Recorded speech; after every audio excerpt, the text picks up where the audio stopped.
Gostaria de ler a carta de Paulo aos Efésios, a igreja que estava em Éfeso, capítulo 3, Efésios capítulo 3, a partir do verso 14. Efésios capítulo 3, verso 14.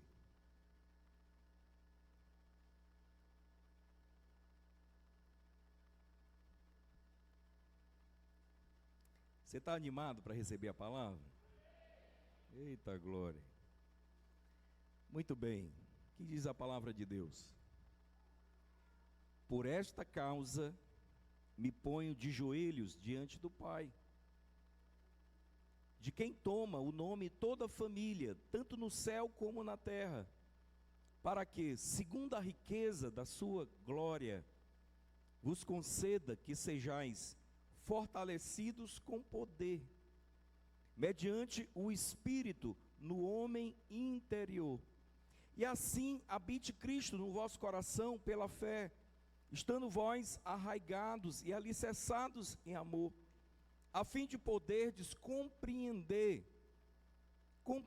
com todos os santos qual é a largura, o comprimento e a altura e a profundidade, e conhecer o amor de Deus que excede todo entendimento.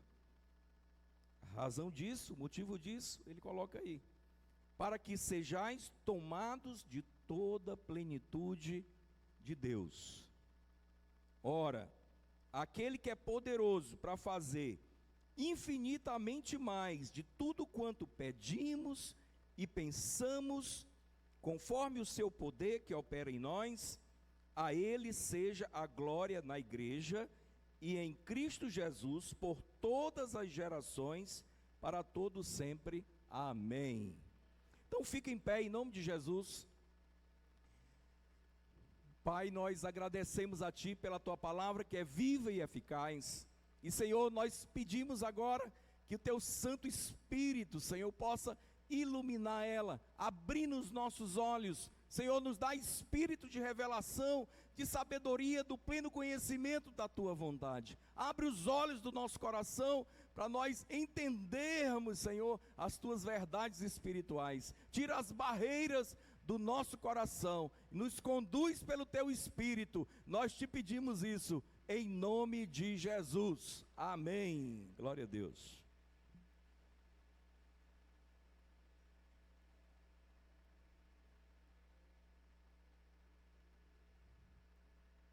Uma das coisas mais preciosas que o apóstolo Paulo faz nessa carta aos Coríntios são as orações que ele faz quando ele escreve a essa igreja que está em Éfeso, na verdade. E você vai ver uma oração no capítulo 1, aonde ele pede revelação, e você vai ver uma oração agora pedindo à igreja uma experiência, um fortalecimento, um crescimento no Senhor. E há várias igrejas ali no início da igreja cristã que elas foram muito importantes. A primeira igreja foi a igreja em Jerusalém. Depois do Pentecostes, a igreja ela cresceu de uma maneira extraordinária. Primeiro 3.000 se converteram, depois 5.000 se converteram, depois milhares de pessoas se converteram em Jerusalém. Mas eles não queriam sair de Jerusalém. Aí o Senhor permitiu perseguição, e a igreja se espalhou, e uma grande igreja foi edificada na cidade de Antioquia, na Síria.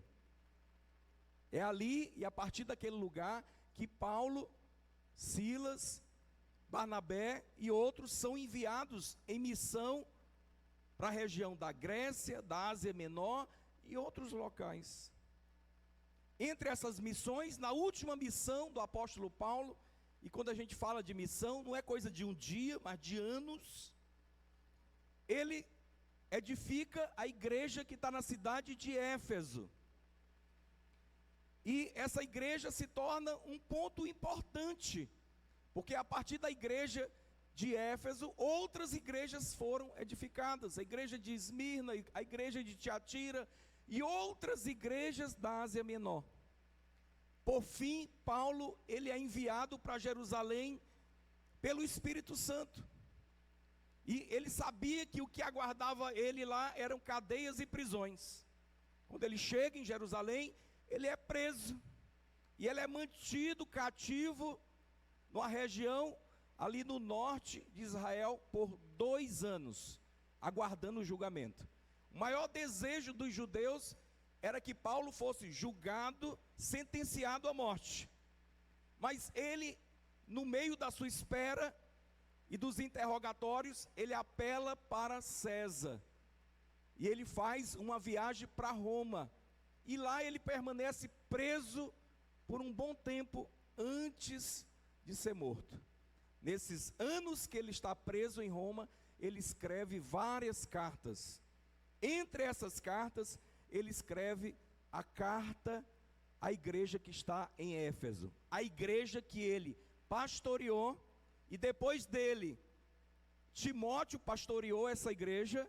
Então aquele que você vê ali, onde Paulo escreve, primeira carta a Timóteo, segunda a Timóteo, discípulo do apóstolo Paulo, ele pastoreia a igreja de Éfeso, e depois dele, o apóstolo João pastoreia também a igreja de Éfeso. Então uma igreja muito importante para Paulo, todas eram.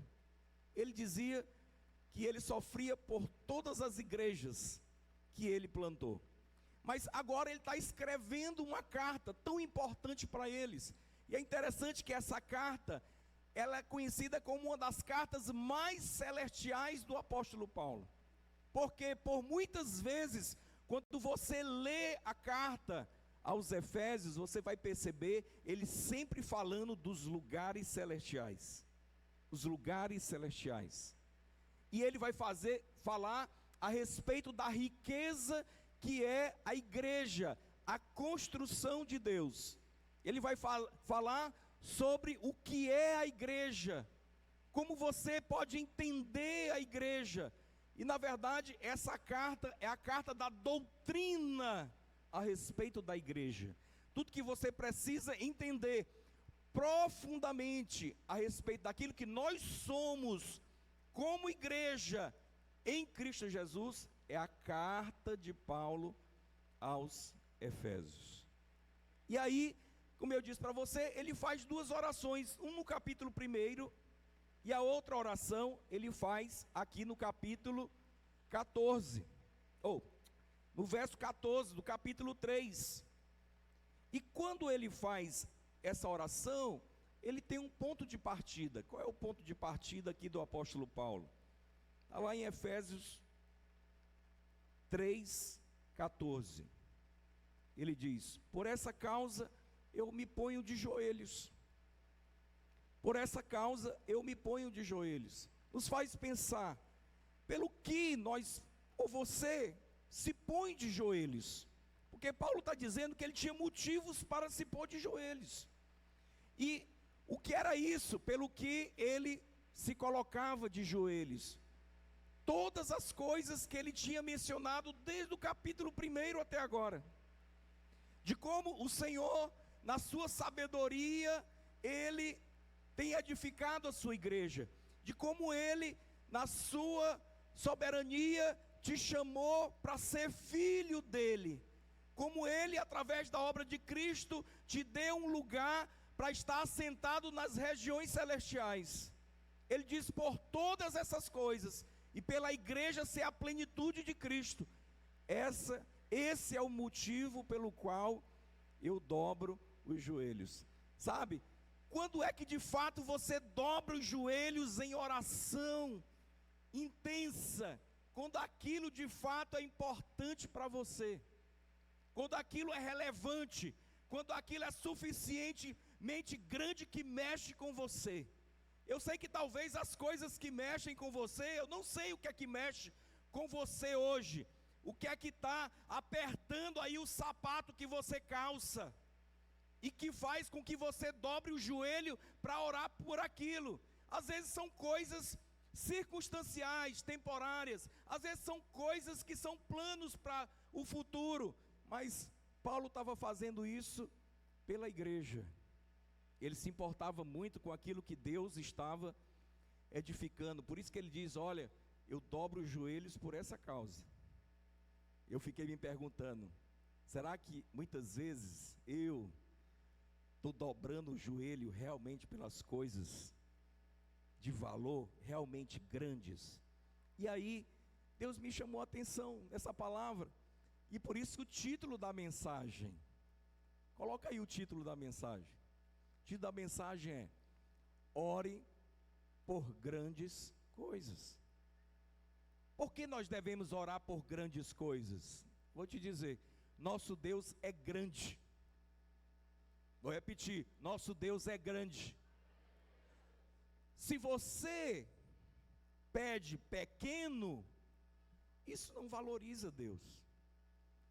Imagina que você já deve ter escutado várias histórias semelhantes a essa, onde você tem um sheik, um árabe daquele muito rico, aonde ele pode dar uma Ferrari ou uma coisa grande para o seu filho, e o seu filho, ao invés de pedir grande, ele pede uma bicicleta, ele pede algo pequeno. Você acha que isso honra esse homem que tem muitos recursos? Não. Eu quero te dizer, Deus é grande. Amém? Deus é grande, por isso ore por grandes coisas. Paulo orou por grandes coisas. Agora, não entenda que orar por grandes coisas tem a ver só com coisas pessoais. Acredite que todas as coisas pessoais que Deus de fato quer nos dar, não tem a ver só com nós mesmos. Você acredita? Às vezes você está orando, por exemplo, por uma casa. Você está orando por um carro.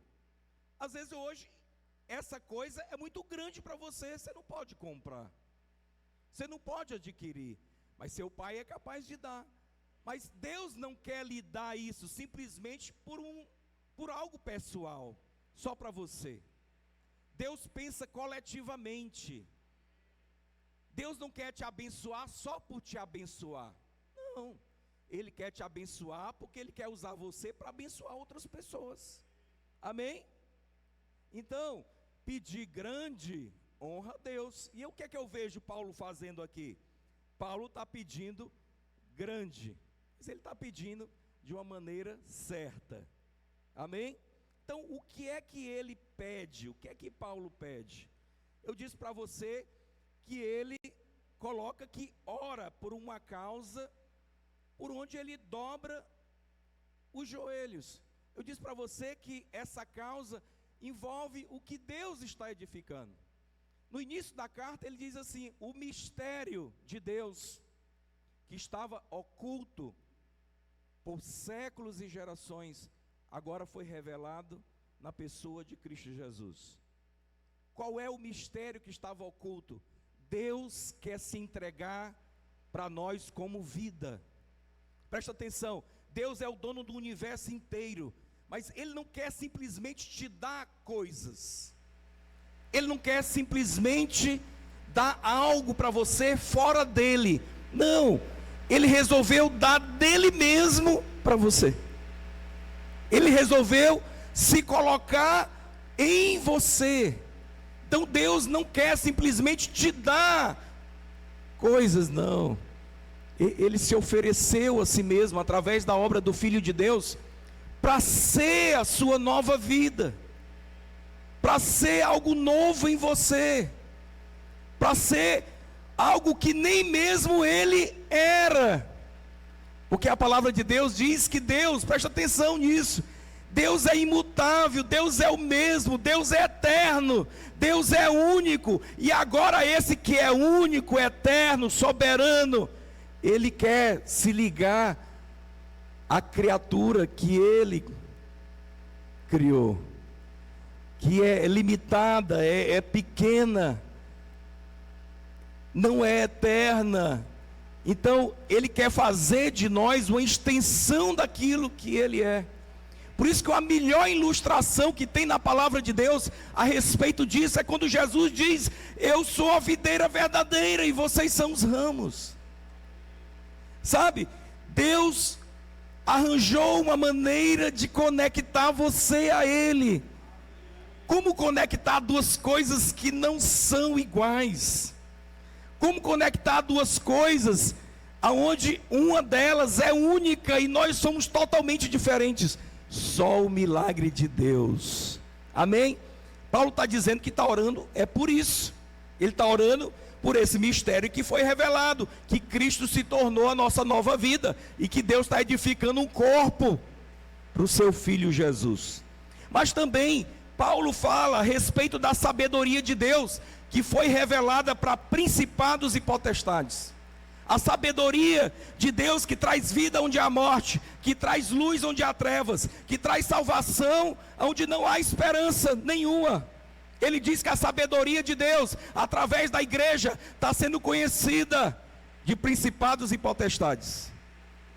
E que sabedoria é essa? É a sabedoria para pegar aquilo que o inimigo tem trazido de trevas para o homem e transformar isso em luz, em benefício para Deus. Você entendeu? E a gente pode ver isso na vida de várias pessoas, ver na sua vida, na minha vida. Mas eu queria dar o exemplo de Davi. Davi, ele é chamado para ser rei de Israel. Mas quando Davi é ungido, ele não vai imediatamente para o trono. Você sabia que demorou 13 anos para Davi subir no trono de Israel? Depois de ungido, 13 anos se passaram. Foi o tempo da capacitação de Davi, foi o tempo do treino de Davi, foi o tempo de Davi ser perseguido, foi o tempo da caverna de Adulão, foi o tempo de ser capacitado por Deus. Mesmo chamado, mesmo tendo o destino do trono, ele não foi imediatamente. Você percebe que Saul é diferente, ele é ungido, ele é chamado, mas imediatamente ele é colocado naquele lugar. Quando o teste vem, Saul, ele não passa, ele cai. Mas quando o teste vem para Davi, ele passa, ele é aprovado. Agora, Davi, ele não deixou de errar. Davi não deixou de errar. E a Bíblia diz que quando ele está já estabelecido, os anos se passaram, ele já é rei de Israel. Certo dia, quando as pessoas estavam indo para a batalha, para a guerra, ele diz que quando os reis iam para a guerra, ele não foi, ele ficou em casa. E nesse dia que ele ficou em casa, ele foi no terraço do palácio, e ele viu uma mulher banhando, e ele foi tentado. Ele pergunta: quem é aquela mulher? E a mulher é esposa de um dos seus guerreiros, Urias. Ele manda chamar, conversa com ela, deita com ela, ela engravida. Você conhece a história. Mais uma vez, Satanás, ele quer atrapalhar os propósitos de Deus. Ele percebeu que Davi tinha sido chamado. Ele percebeu que era Deus que ungiu Davi, que colocou ele naquele lugar. Mais uma vez, Satanás quer atrapalhar os propósitos de Deus. Eu quero te dizer, Satanás enxerga a movimentação de Deus, e ele quer atrapalhar o mover de Deus. Davi que fez a escolha, mesmo diante da tentação, ele cai. Mas sabe, Deus não deixa que aquilo permaneça daquela forma. O pecado tem consequência. O filho que foi gerado morre.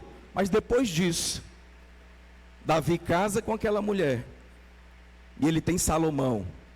E ele mesmo, Davi, não pode edificar a casa de Deus. Quem edifica a casa de Deus é Salomão, filho dessa mulher que foi problemática para Davi. Isso é, Deus pegou trevas e transformou em luz. Deus queria que Davi caísse? Não. Deus queria que ele fizesse aquilo com Betseba e com o seu guerreiro? Não. Mas as trevas tentaram atrapalhar. Então preste atenção, na sabedoria de Deus, Deus pega trevas e transforma em luz. É interessante que mais adiante Davi é incitado a um outro erro. A Bíblia diz que ele é incitado a contar o povo num tempo que não era para fazer. E a palavra de Deus diz que o seu general se levanta e diz: não faça isso. Mas ele insiste, ele faz, ele erra. E aí Deus manda o profeta até ele e diz assim: escolhe como você quer que aconteça, que você caia na mão dos inimigos, ou que venha praga sobre o povo. Ele diz: nas mãos dos inimigos não, mas eu estou nas tuas mãos.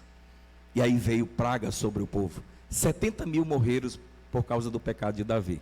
Mas no meio daquela crise, Davi orando, ele vê o anjo no alto de um monte com a espada levantada. Ele vai até esse local oferecer sacrifício. Ele compra o local, a eira de Araúna.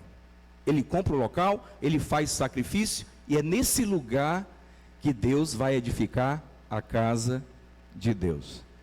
Mais uma vez, Deus, na sua multiforme sabedoria, Ele está transformando trevas em luz. Então, Paulo fala dessa multiforme sabedoria de Deus. Ele diz que é por isso que ele ora. Você sabia que muitas vezes, quando você olha as coisas acontecendo, nós só enxergamos a ação do diabo? Deixa eu te dar um exemplo. Quando Jesus foi nascer, os magos chegaram lá em Jerusalém, procurando o rei dos reis.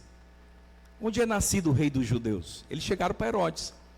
E aí, disseram que ele ia nascer aonde? Em Belém. Os magos vão para lá. Herodes diz assim: olha, vão ver lá o menino, e quando vocês descobrirem onde ele está, vocês voltam e me contam. O que Herodes queria fazer? Matar o menino. Ele não queria perder o poder. E aí, depois disso, os magos, eles não voltam. Eles veem Jesus e eles vão para outro lugar, dirigidos por Deus. A palavra de Deus diz o seguinte, que Herodes mandou matar pessoas, meninos que eram de 2 anos de idade para baixo. Milhares morreram aos arredores de Belém. Milhares. Aí você vê essa notícia, né? Vamos fazer de conta que é no tempo de hoje. Mataram 2.000 crianças em Belém. Aí você diz assim: eita, mas o mundo mesmo está entregue ao diabo, porque 2.000 pessoas morreram. Hoje mesmo eu vi várias notícias ali no Instagram, na lupa, de pessoas matando outras. Eu disse: meu Deus, precisamos levar urgentemente a palavra de Deus para as pessoas. Mas preste atenção, você vê aquela notícia, 2.000 morreram, mas quem é que prestou atenção para o que Deus estava fazendo? Porque o que Deus estava fazendo estava escondido no meio disso. Jesus nasceu. Deus estava fazendo uma obra maravilhosa e imensa, que não estava sendo vista naquele momento. Os magos viram, os pastores viram, Maria viu, José viu, mas todo o restante de pessoas de Israel, ninguém tinha visto até aquele momento. Eu quero te dizer, Deus está agindo no meio das trevas, no meio daquilo que você não consegue ver. Ele está agindo já. A sua multiforme sabedoria está em andamento. Aleluia. Ele faz coisas que você não consegue perceber, mas Ele está agindo. Muito bem.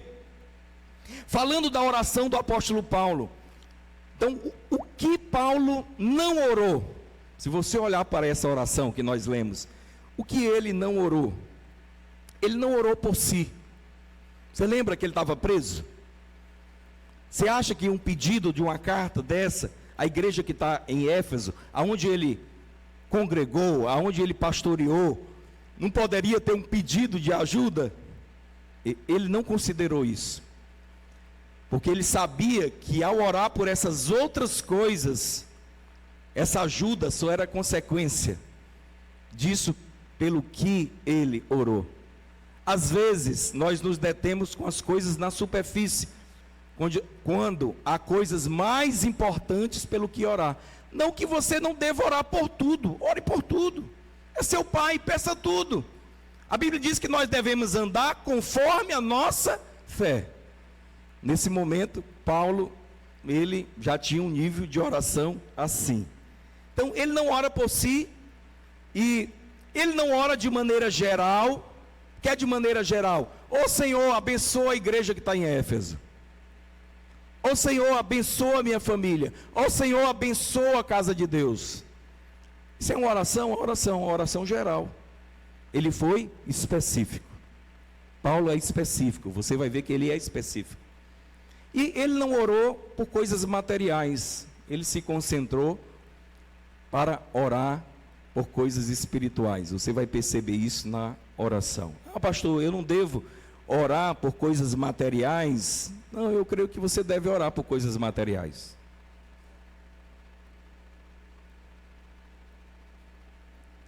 Mas eu creio que à medida que você vai amadurecendo, seu nível de oração vai mudando. Porque você sabe que se você buscar o reino de Deus e a sua justiça, algumas coisas pelas quais você está orando já serão acrescentadas. Amém? Então não há problema nenhum em você orar. Peça a Deus e peça mesmo em nome de Jesus. Então, o primeiro pedido do apóstolo Paulo está no versículo 16. Efésios 3,16. Efésios 3,16.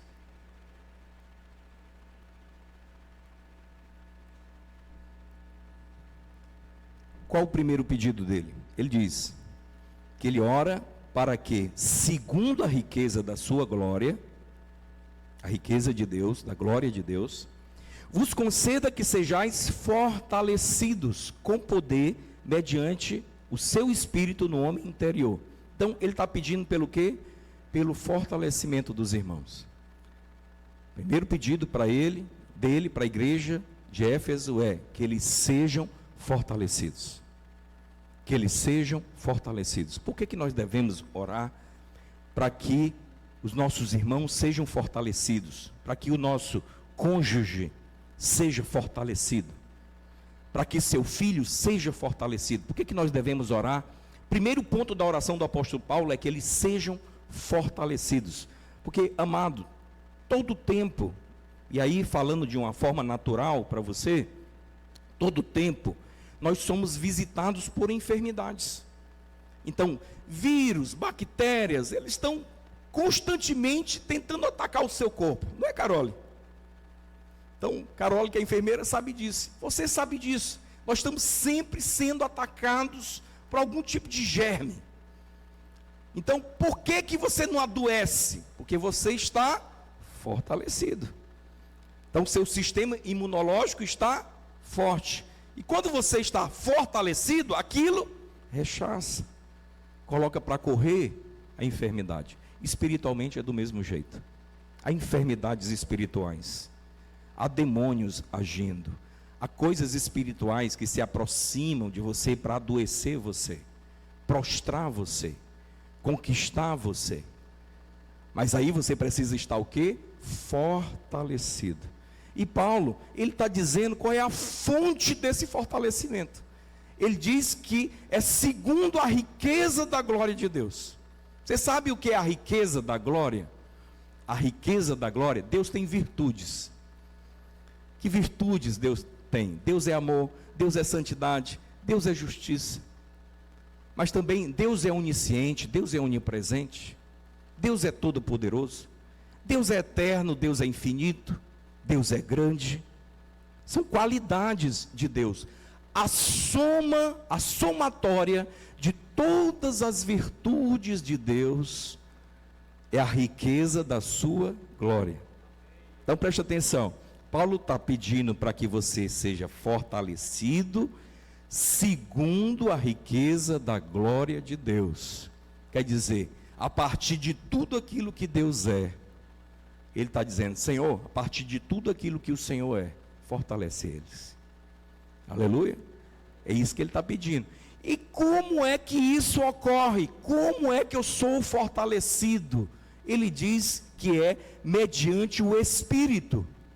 Não há outra maneira de ser fortalecido por Deus a não ser pelo Espírito. Então, quanto mais nós nos dirigimos para outra direção, mais enfraquecidos nós ficamos.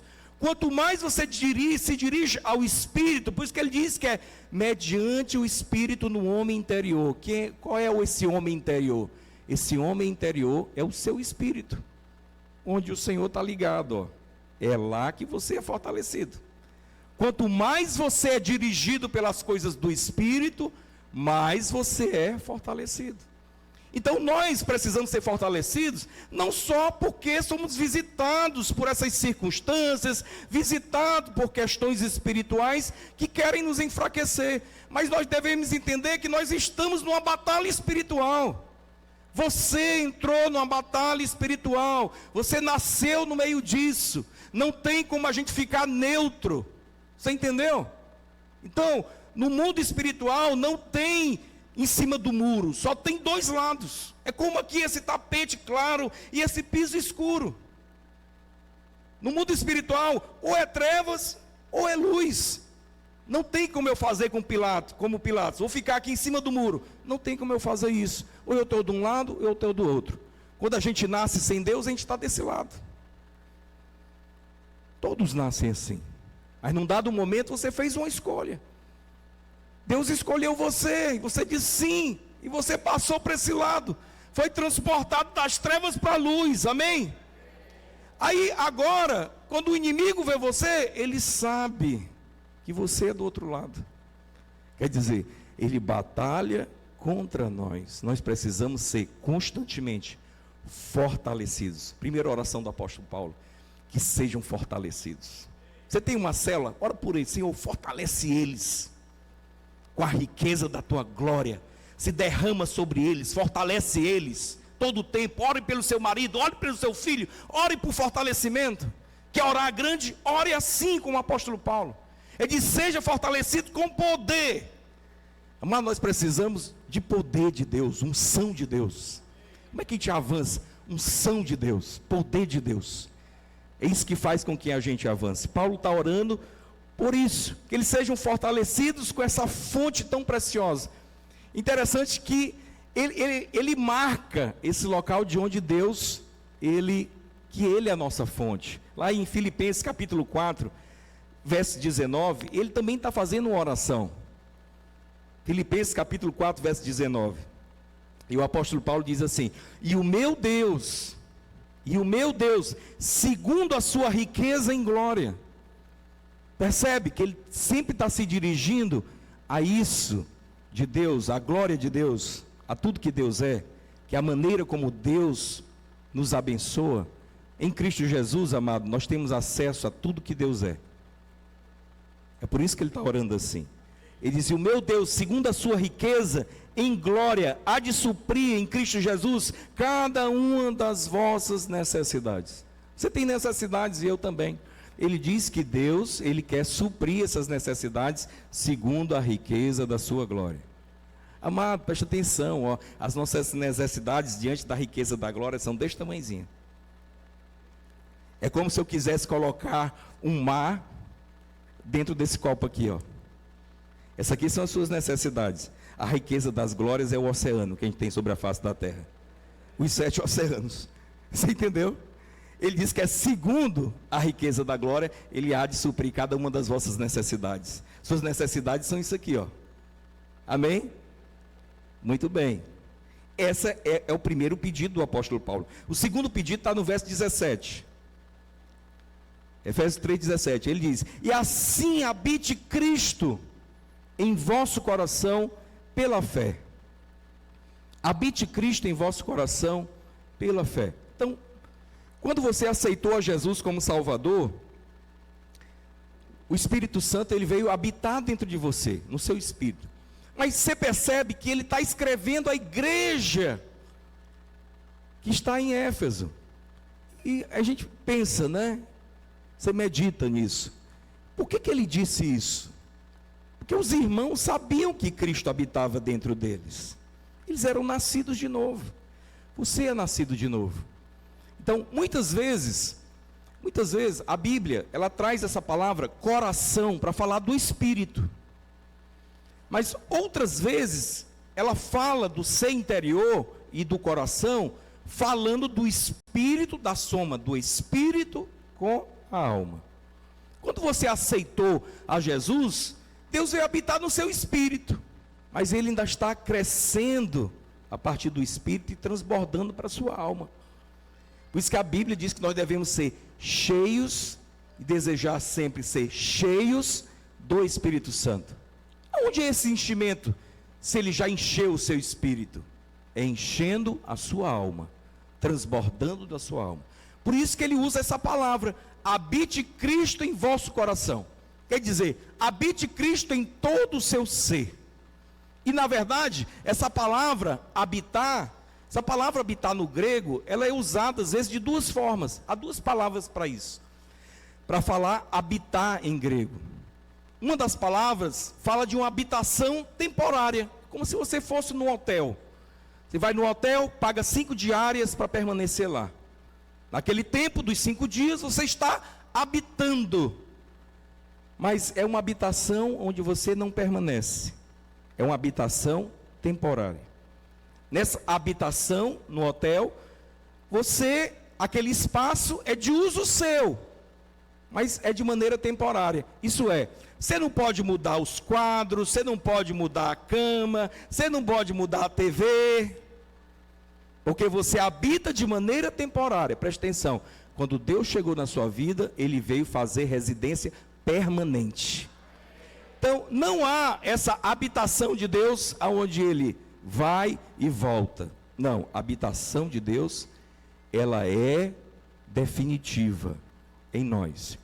Então, a palavra usada ali no grego, para habitar, habite Cristo no vosso coração, é de uma habitação permanente. Mas isso significa uma coisa a mais, não só a habitação permanente, mas sendo permanente, Ele é o dono, Ele é o Senhor. Então preste atenção, no hotel você não faz mudanças, mas na sua casa você faz mudanças. Então, Paulo, ele ora lá no início da carta, que o Senhor dê a eles espírito de revelação e de sabedoria. Mas o que Paulo está falando agora? Senhor, que eles tenham experiência da tua realidade na vida deles. Que o Senhor, de fato, se assenhore de todo o ser deles. Porque o Senhor já habita no Espírito. Mas, amado, Ele só pode mandar na alma a partir daquilo que você rende a Ele. Você se rende a sua vontade a Ele, porque Ele é o dono da casa. Então quando Ele diz, habite Cristo no vosso coração, Ele está dizendo, deixa Ele governar a sua vida, toda a sua vida, todo o seu ser. Não tenha Cristo como salvação eterna dentro do seu coração, e Ele não mandando na sua vida, porque a realidade disso vai ser uma vida cristã frustrada, mesmo com Cristo presente e habitando dentro de você. Mas se Ele se assenhora de tudo, habite Cristo em todo o vosso coração, no vosso coração, de maneira completa, que Ele está dizendo. Se Ele habitar de maneira completa, Ele é o Senhor da sua vida. Quer dizer, Ele deixou de ser o passageiro para ser aquele que está no volante. Então, Ele é o dono da casa, Ele vai entrar em todos os quartos, Ele vai mexer em todas as gavetas, Ele vai tirar tudo que não é necessário, Ele vai mudar os quadros de lugar, Ele vai tirar a cama daquele cômodo, Ele vai tirar o guarda-roupa que não serve mais, Ele vai fazer isso. Por isso que Paulo está dizendo, habite Cristo no vosso coração. Habitar Cristo é essa realidade daquilo que Ele é no nosso espírito, na nossa alma, governando a nossa vida. Amém? Paulo está orando a respeito disso. Como eu falei para você, no primeiro capítulo, ele faz a oração de revelação, para revelação. Na verdade, espírito de sabedoria e de revelação. Você já me viu orando várias vezes assim.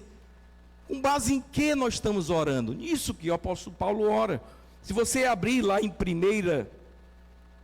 em Efésios capítulo 1, no verso 17, a oração por sabedoria e por revelação, ele diz assim, verso 17 do capítulo 1, para que o Deus do nosso Senhor Jesus Cristo, o Pai da glória, vos conceda espírito de sabedoria e de revelação do pleno conhecimento dele.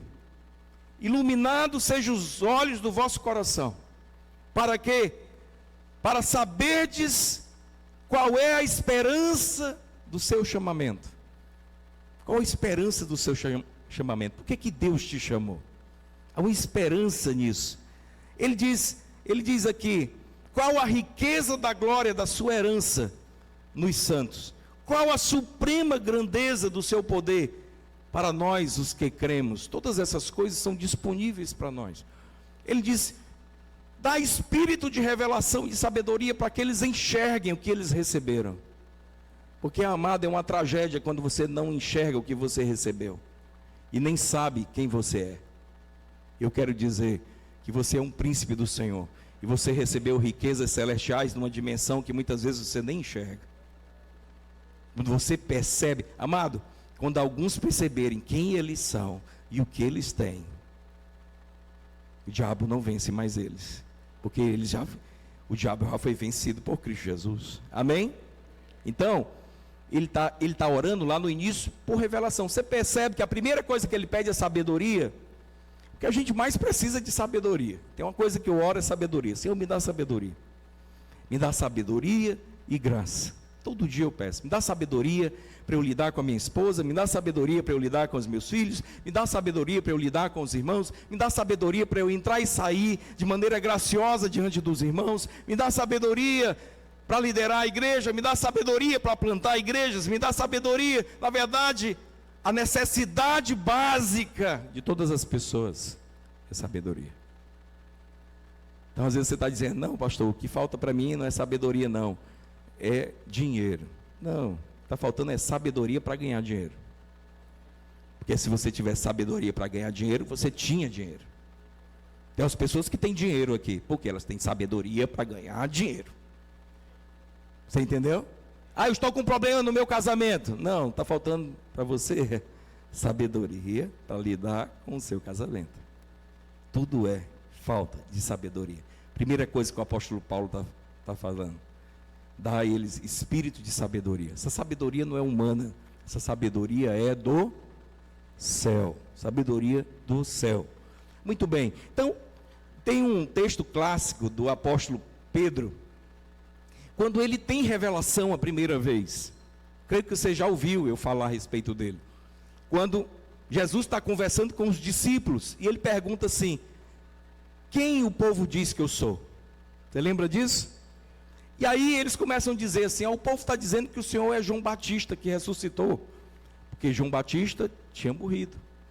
Estão dizendo que o Senhor é um dos profetas, é um dos antigos. E aí ele diz, e vocês? Quem vocês dizem que eu sou? E aí Pedro tem o quê? Revelação. Ele diz, tu és o Cristo, o Filho do Deus vivo. O que Jesus disse para ele na hora? Olha, Pedro, não foi carne nem sangue que te revelou. Quer dizer, quem mostrou isso para você foi Deus. Você teve revelação. Amém? Então, toda mudança começa com a revelação. Sem revelação, você não tem mudança. Revelação é você ver como Deus vê. Se você não enxergar como Deus vê e ficar só com a sua maneira de olhar, você não avança. Você só avança quando você vê como Deus vê. Então, quando Pedro recebeu a maneira de Deus ver, quem estava diante dele, ele teve revelação. Agora, a revelação, ela não é estanque em si mesmo. Você não vai crescer só porque você tem revelação. A revelação é o início. Logo depois, se você prosseguir na leitura desse texto, que eu estou mencionando, que está lá em Mateus capítulo 16, você vai encontrar Jesus dizendo assim, olha, o Filho do Homem, ele vai ser entregue aos homens, ele vai ser pisoteado, ele vai ser escarnecido, ele vai ser crucificado. Quando ele diz isso, Pedro diz assim, não, Senhor, isso não vai acontecer contigo não. Então preste atenção, alguns versículos atrás, ele reconheceu que ele era o Cristo. E o que a palavra fala a respeito do Cristo em Isaías? Que ele iria padecer, que ele iria morrer por nós, que ele iria para a cruz. Quer dizer, a revelação que ele teve tinha um limite. Qual o limite? O limite da prática. Na hora que a circunstância chegou, ele não expressou bem a revelação que ele tinha. Se você continuar lendo o texto, lá pelo capítulo 17, você vai encontrar os fariseus perguntando para Pedro: Pedro, o mestre, seu mestre, ele paga o imposto de 2 dracmas? Que imposto era esse? Não era o imposto romano. Existia um imposto romano, a carga de imposto romano. Ele estava falando do imposto que era pago para a casa de Deus. Todo judeu pagava por ano uma quantidade para a manutenção da casa de Deus. Eles faziam isso. Ele estava perguntando assim: olha, teu mestre paga o imposto do templo? E aí Pedro não sabia, ele foi perguntar para Jesus. Quando ele entrou na casa que Jesus estava, ele disse assim para Pedro: Pedro, me diz uma coisa, de quem os reis da terra cobram impostos? Dos filhos ou dos estranhos? Aí ele disse: dos estranhos. E aí Jesus disse: logo, os filhos estão isentos, não é, Pedro? Isso é, o filho de Deus, o dono, filho do dono da casa de Deus, vai pagar imposto da casa de Deus, porque ele é filho de Deus. Mas ele disse assim: olha, mas para que as pessoas não se escandalizem, vai pescar. No peixe que você vai pescar tem uma moeda, e é com o valor daquela moeda, paga o meu e paga o teu. Aí o que Jesus estava dizendo? A revelação que Pedro tinha era para ele ter respondido assim: olha, o meu mestre, ele é o filho de Deus. Sendo filho de Deus, ele é o dono da casa, ele não precisa pagar. O que isso nos ensina? Um é o tempo da revelação, o outro é o tempo que a circunstância vem até você, e você precisa responder conforme a revelação que você tem. Então preste atenção. Você já recebeu a revelação que Deus é que sustenta você? Amém? Pronto, eu tenho essa revelação. Não é simplesmente o meu trabalho, o meu esforço que me mantém. Nós não estamos eximindo o esforço. Você tem que trabalhar, e trabalhar muito, com todas as forças que Deus te dá, e a inteligência que Deus te deu. Mas a minha confiança no recurso que eu estou recebendo, não está na força do meu trabalho, mas está na graça de Deus, naquilo que Deus me dá. Porque se Ele não quisesse, eu não me levantaria nem amanhã. Amanheceria, eu estaria prostrado. Você entende isso? Então, eu creio nisso. Isso é a revelação. Aí vem a circunstância. A circunstância é: você está passando por uma situação difícil, e o recurso acabou. Aí agora é a hora daquela revelação entrar em ação. É Deus que me sustenta. Eu não estou bem hoje, mas é Ele que me sustenta. Ele vai me suprir em cada uma das minhas necessidades. Você entendeu? Um é o momento da revelação, o outro é o momento que a circunstância vai vir testar a revelação. Então Paulo orou por revelação, mas agora ele está orando para que os irmãos tenham a experiência, a vida manifesta, entenda a plenitude daquilo que receberam. É isso que Paulo está fazendo. Aí ele vai para o pedido 3. No pedido 3, que está no verso 17, ele diz assim: habite Cristo no vosso coração pela fé, estando vós arraigados e alicerçados em amor. Ele usa aqui 2 ilustrações: arraigados e alicerçados. Arraigados é de raiz. Arraigado é estar enraizado, plantado. Ele está trazendo aqui uma ilustração biológica de algo que está vivo, enraizado e crescendo. E ao mesmo tempo, de maneira paralela, para se somar, ele usa a analogia do edifício que está alicerçado. Ele tem um fundamento. E ele diz que esse fundamento, aonde nós crescemos, é o amor. O solo do nosso crescimento é o amor.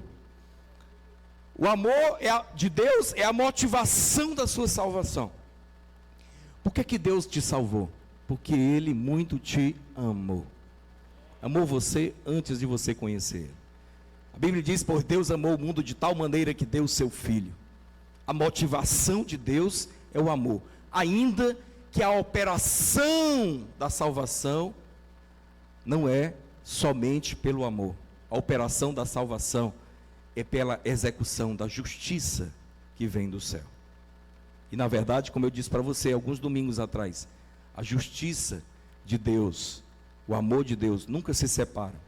Aonde tem amor de Deus tem justiça. Aonde tem justiça de Deus tem amor de Deus. Algumas pessoas, quando a gente fala de amor de Deus, as pessoas acham que nós estamos falando que Deus, ele vai não dar atenção para tratar o pecado, vai colocar as coisas debaixo do tapete, vai fingir de conta que nada aconteceu. Não existe isso com Deus. O amor de Deus sempre vai tratar o pecado, sempre vai trazer a justiça. Essa justiça é Cristo, levando sobre ele todos os nossos pecados e fazendo de nós justiça de Deus. Amém? Foi essa palavra que nós recebemos.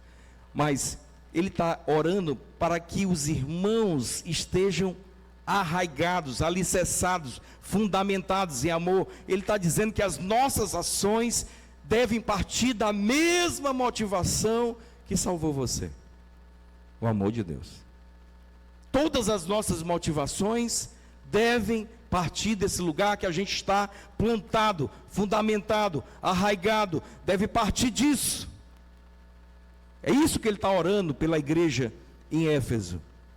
E em uma das suas palavras para a igreja de Gálatas, ele diz que a fé opera pelo amor. Então diz: eu tenho fé. Há o amor de Deus, há uma maneira de operar a fé. A fé opera pelo amor. Ela é o ponto de partida e a maneira de operação, da operação de Deus. Hoje pela manhã, achei interessante, a gente estava aqui, estava tão lotado, amado. Eu nunca vi aqui essa nave tão lotada, nem nas conferências. Tanta gente lá atrás. Aí Deus me deu uma direção. Eu chamei aqui todos os líderes de célula, pastores, discipuladores, venham aqui.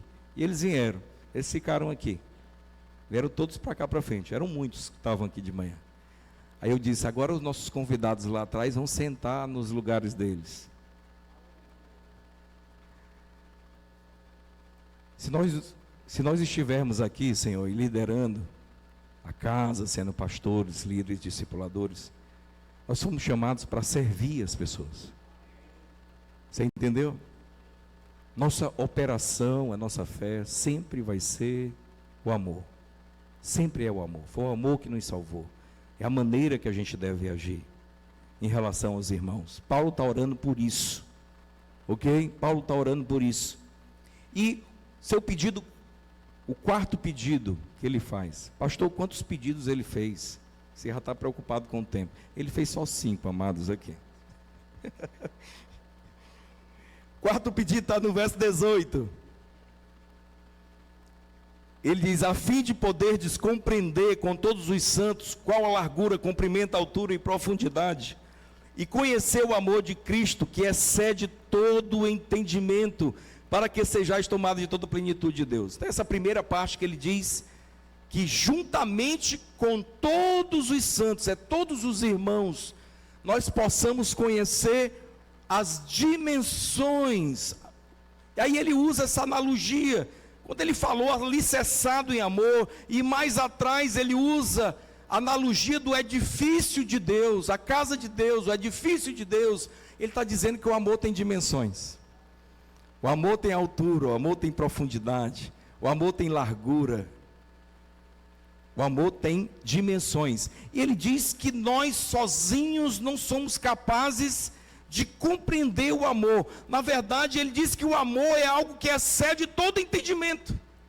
Na verdade, quando o amor de Deus se manifesta, você fica pensando assim: por que isso aconteceu assim? Quando Cristo se entregou na cruz, por que Ele morreu no meu lugar? Por que Deus entregou o seu Filho? Por que Deus dá graça para quem não merece? O amor de Deus não é, muitas vezes, entendido, mas ele pode ser conhecido, experimentado. Você não vai aprender a respeito de amor de Deus lendo livros. Não vai. Conhecer o amor de Deus é mediante experiência no corpo de Cristo. Por isso que não dá para ser crente da internet. Ah não, eu assisto o culto, eu tenho o meu tempo com Deus e eu vivo a vida cristã. Você não conhece o amor de Deus.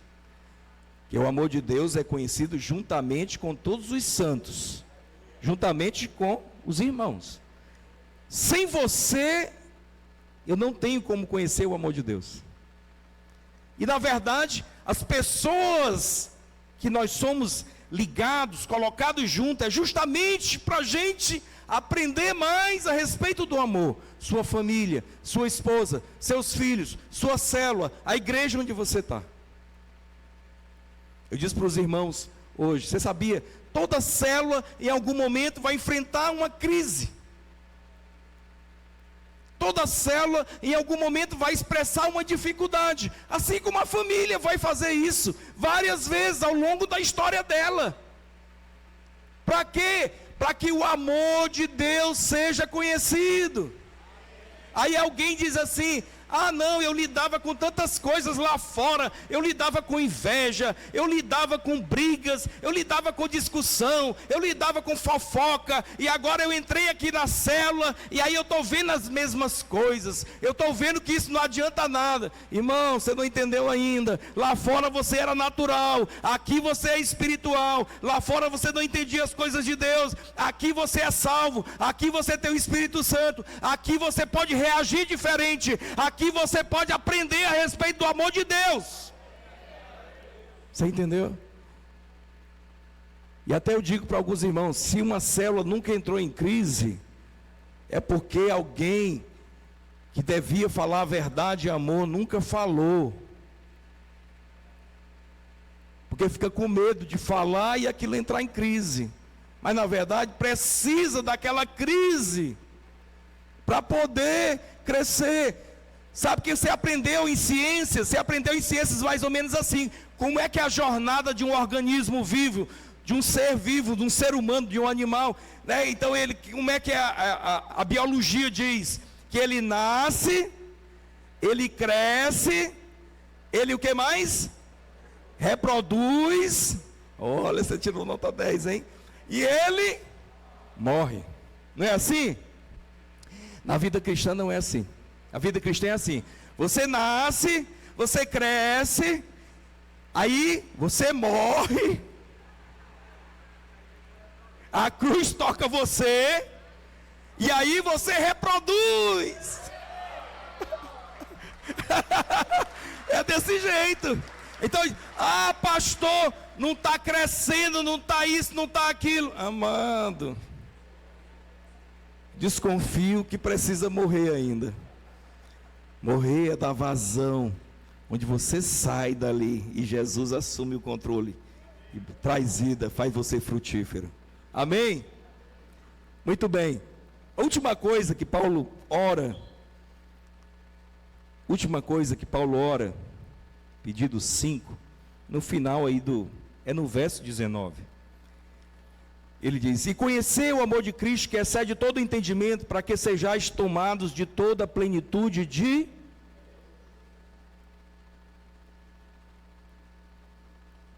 Amados, esse é o pedido mais ousado que alguém poderia pedir no universo inteiro. Esse é o pedido mais extravagante da Bíblia inteira. Não tem um pedido, não tem uma oração mais extravagante ou maior do que essa aqui. Porque quando ele está pedindo para que nós sejamos tomados de toda a plenitude de Deus, quer dizer, cheios de tudo aquilo que Deus é. Ele está orando, olha, que a igreja em Éfeso seja cheia de tudo aquilo que o Senhor é.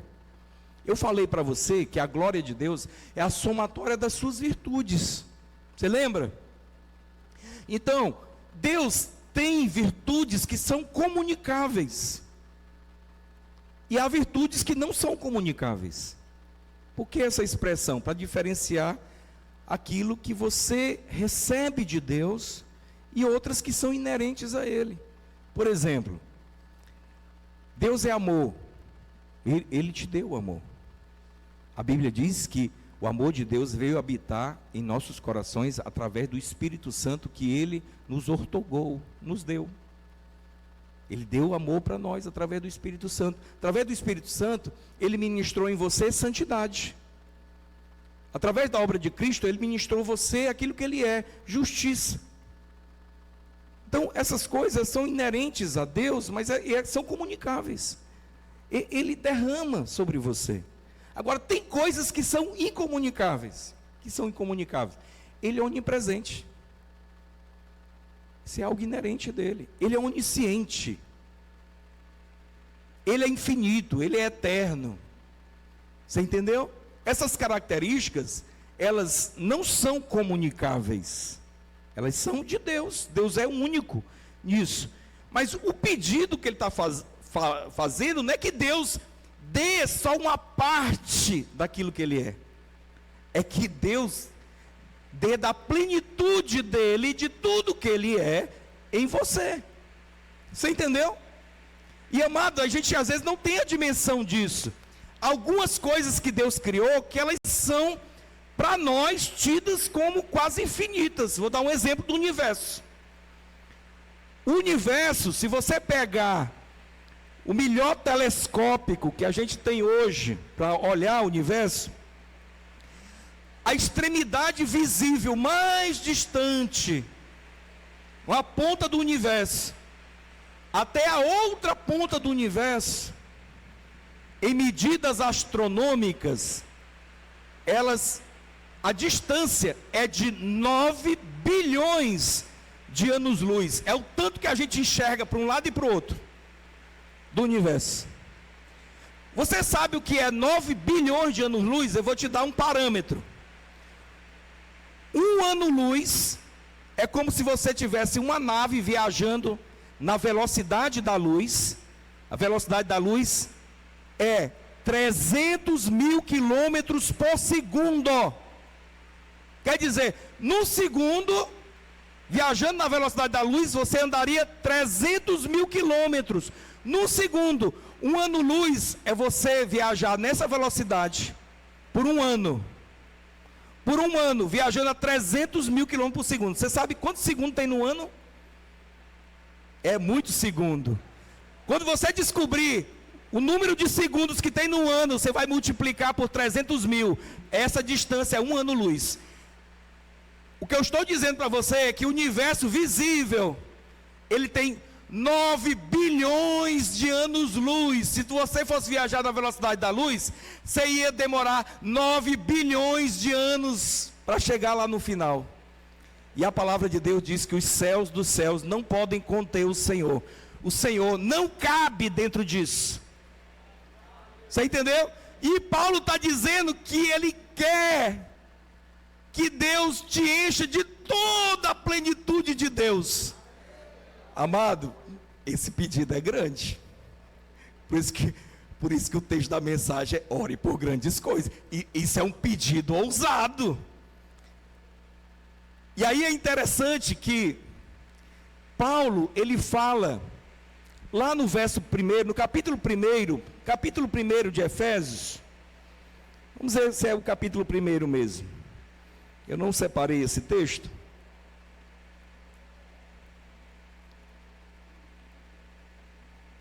Efésios 1:20. Ele diz assim: o qual exerceu ele em Cristo, ressuscitando dentre os mortos, fazendo sentar à sua direita nos lugares celestiais, acima de todo o principado, potestade, poder e domínio, e de todo nome que se possa referir, não só no presente século, mas também no vindouro. E pôs todas as coisas debaixo dos seus pés, debaixo dos pés de Jesus, para ser o cabeça sobre todas as coisas. E aí o que é que Deus fez? Ele pegou esse que é o dono de todas as coisas e deu ele a quem? A igreja, a nós. Para ele ser o cabeça da igreja. Aí ele define a igreja. Ele diz: a qual é o quê? O seu corpo. O que mais? a plenitude daquele que a tudo enche todas as coisas. Presta atenção, Deus nunca vai caber sozinho em você. Mas o que esse texto está dizendo, e que Paulo orou, é que no corpo que Deus está edificando, esse corpo, ele vai conter a plenitude de Deus. Não é glorioso isso? Eu acho isso extraordinário. Extraordinário. E ele encerra a sua oração. Você não está com pressa não, né? Está chovendo?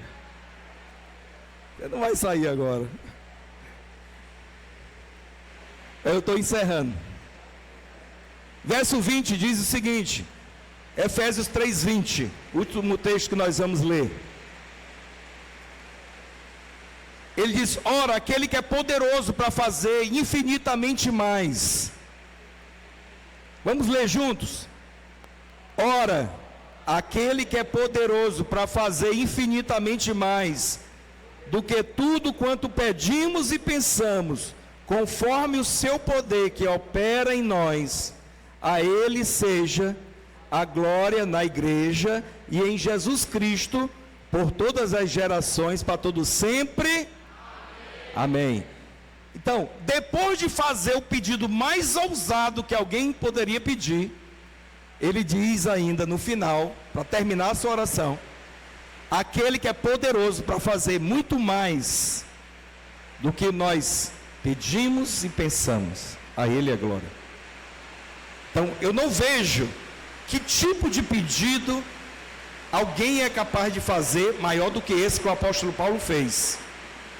Mas Paulo está dizendo que se você for capaz de fazer esse pedido, Deus é capaz de dar, porque Ele dá infinitamente mais do que aquilo que nós pensamos e imaginamos, em nome de Jesus. Fique em pé, em nome de Jesus. Deixa eu orar por você.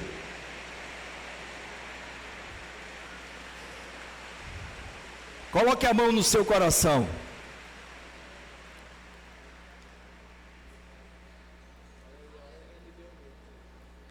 Pai, nós somos gratos pela Tua palavra. Somos gratos pelo Teu derramar. Somos gratos pela posição celestial que o Senhor nos deu. Pela glória de sermos a Tua plenitude, Senhor. Pai, nos dá revelação cada vez mais daquilo que nós somos, daquilo que o Senhor depositou em nós, daquilo que o Senhor planejou para nós, como corpo, como igreja. E Pai, eu sei que há tantos desejando fazer parte do Senhor, fazer parte de Ti, desejando entregar a sua vida para Jesus. Talvez você que está aqui, você nunca entregou a sua vida publicamente para Jesus. E eu vou fazer uma oração, se você desejar, repete ela comigo, entregando a sua vida para Jesus. Diga: Senhor Deus, eu entrego o meu coração para Ti. E eu peço perdão pelos meus pecados. E eu recebo o senhorio e a salvação de Jesus na minha vida. Eu rejeito as obras das trevas.